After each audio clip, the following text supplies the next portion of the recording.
Thanks for logging on to myfoxhurricane.com. So here we go. We've got two hurricanes now. We've got Hurricane Humberto and then Imelda.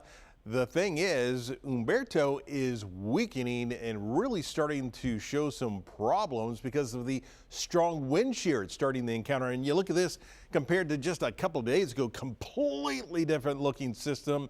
A couple of days ago where we had that just absolutely amazing looking hurricane with that perfect eye, just that classic looking intense hurricane. Well, now you look at it and it's hard to tell that this is even a tropical system. And then you also have Imelda. You do see a lot of these clouds racing off to the north, which tells us there is that wind shear in the atmosphere, and that is starting to play a factor with these systems. In fact, there is that stronger wind shear. We've got this East Coast trough, and that is helping to pick these systems up, keep them from pushing further to the north, and then steer them on towards that easterly direction. They're also somewhat interacting with each other. So we've got the strong winds over this. We also have some of the outflow. It's sapping a little bit of the energy.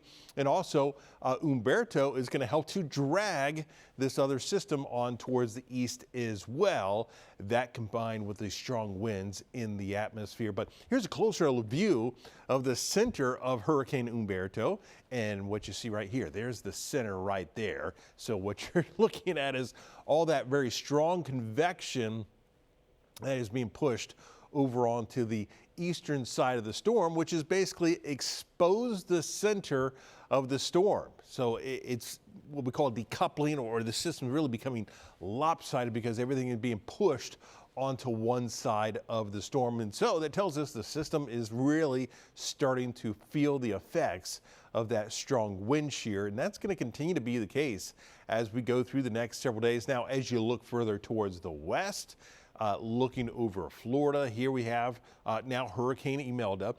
We've got a lot of dry air wrapping around this system and being pulled over Florida. So that really limits the rain over us, even though we have a tropical system sitting just off our east coast with all this dry air in place. We just don't see much in the way of any rain. Now, for the time being, it is keeping all this very dry air just kind of walled off. So you've got plenty of moisture here. We'll watch to see if some of this starts to wrap around and into the center of this system. But so here we have the coordinates with this, and it's currently moving to the northeast at 7 miles an hour. You can see those winds with Imelda have now increased to 80 miles an hour.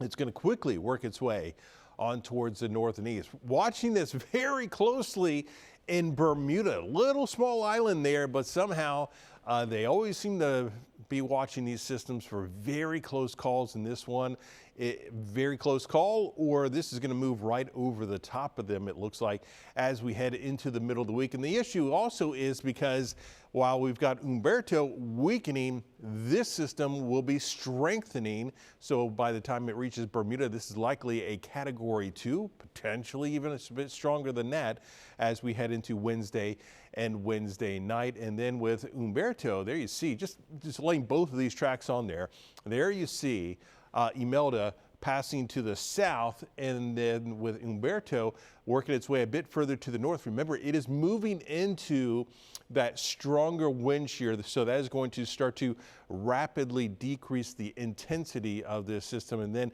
loses those tropical characteristics, making that transition into a post-tropical or a non-tropical system as we head towards the middle of the week. So you look at the wind field with this, and you do see these are somewhat pulling each other along. And then you're watching with Imelda working its way right near Bermuda as we head through late Wednesday night and into Thursday, and then eventually working its way away from there. And looking at the various AI models, because the Google AI model has really done a fantastic job with this. Remember, when you go back to last week and we look at such models as the GFS and the European, those are what we refer to as deterministic models. They're using math equations to figure out exactly what is going to happen in the atmosphere. Well, these AI models are using AI technologies, so they're not using all those same types of math equations.